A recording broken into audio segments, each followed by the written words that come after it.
Hey guys, this is Terry and आप लोग देख रहे हो मिस्टर स्टैटिक यूट्यूब चैनल। और आज के वीडियो में हम लोग बात करने वाले हैं एसी एंड डीसी करंट के ऊपर।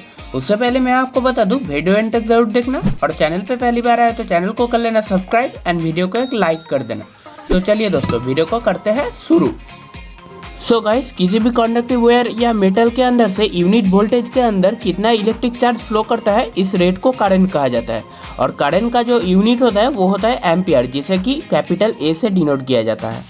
और मैग्नीट्यूड के ऊपर डिपेंड करके करंट बेसिकली दो तरह के होता है। एक होता है डायरेक्ट करंट यानी कि डीसी, और दूसरा होता है ऑल्टरनेटिंग करंट यानी कि एसी करंट।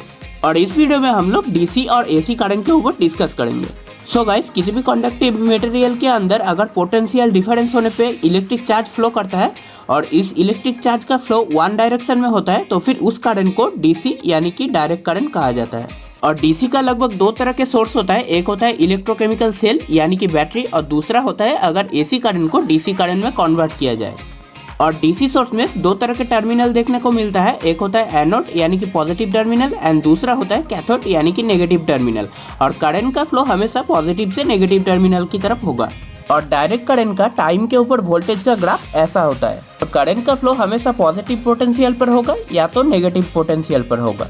और कभी भी करंट का फ्लो पॉजिटिव वोल्टेज से जीरो होके फिर नेगेटिव वोल्टेज की तरफ नहीं जाएगा।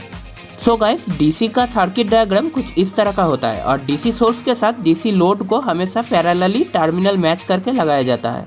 यानी कि लोड का पॉजिटिव टर्मिनल डीसी सोर्स का पॉजिटिव टर्मिनल के साथ कनेक्ट होगा एंड नेगेटिव टर्मिनल सोर्स के नेगेटिव टर्मिनल के साथ कनेक्ट होगा। और इस तरह से एक डीसी सर्किट कंप्लीट होता है।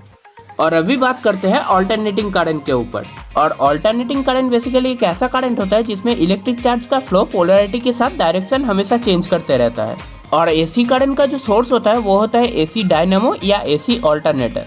एसी करंट के अंदर पॉजिटिव या नेगेटिव टर्मिनल नहीं होता, इसमें फेज एंड न्यूट्रल होता है। सिंगल फेज के अंदर एक फेज टर्मिनल जिसे कि लाइव कहा जाता है एंड एक न्यूट्रल टर्मिनल होता है। एंड थ्री फेज के अंदर थ्री फेज टर्मिनल होता है जिसे कि आर, वाई एंड वी से डिनोट किया जाता है, और एक न्यूट्रल टर्मिनल होता है। और ऑल्टरनेटिंग करंट का जो टाइम के ऊपर वोल्टेज एंड करंट का ग्राफ होता है वो कुछ ऐसा होता है, जिसमें कि वोल्टेज एंड करंट का लेवल जीरो से स्टार्ट होकर मैक्सिमम पॉजिटिव वोल्टेज पर जाता है, और उसके बाद जीरो होकर मैक्सिमम नेगेटिव वोल्टेज पर जाता है, और उसके बाद वापस जीरो पर चला जाता है। टाइम के साथ साथ ये प्रोसेस कंटिन्यू चलता रहता है। और एसी वोल्टेज के अंदर करंट जीरो लेवल से स्टार्ट करके मैक्सिमम पॉजिटिव लेवल टच करके वापस जीरो होके मैक्सिमम नेगेटिव वोल्टेज टच करता है, और इसके बाद फिर से वोल्टेज एंड करंट का लेवल जीरो हो जाता है। इस कंप्लीट प्रोसीडियर को वन साइकिल कहा जाता है। और एसी करंट के अंदर फ्रीक्वेंसी होता है, और ये फ्रीक्वेंसी का मतलब होता है एक सेकंड के अंदर कितना एसी साइकिल कंप्लीट होता है। यानी कि फ्रीक्वेंसी का मतलब होता है साइकिल पर सेकेंड। और इस फ्रीक्वेंसी का जो यूनिट होता है वो होता है हर्ट्ज। और इंडिया के अंदर एसी करंट का फ्रीक्वेंसी होता है 50 हर्ट्ज। इसका मतलब करंट फ्लो होने पर एक सेकंड के अंदर ऐसे 50 एसी साइकिल कंप्लीट होता है।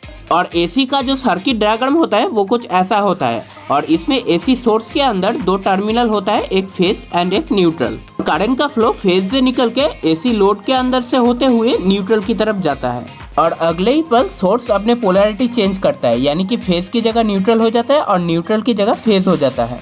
और इसके साथ साथ करंट का फ्लो होने का डायरेक्शन भी चेंज हो जाता है। और करंट का इस ऑल्टरनेटिव नेचर की वजह से ही इस करंट का नाम ऑल्टरनेटिंग करंट है। और करंट का फ्रीक्वेंसी 50 हर्ट्ज होने का मतलब होता है एसी सोर्स अपने पोलैरिटी एक सेकंड के अंदर ऐसे 50 बार चेंज करता है। सो गाइस, यही था डीसी एंड एसी करंट का फंडामेंटल्स। और ये वीडियो बस इतना ही। वीडियो अगर पसंद आया तो एक लाइक कर देना, और चैनल पे पहली बार आए तो चैनल को सब्सक्राइब कर लेना। और मैं मिलता हूँ आप लोगों के साथ नेक्स्ट वीडियो में। तब तक के लिए जय हिंद।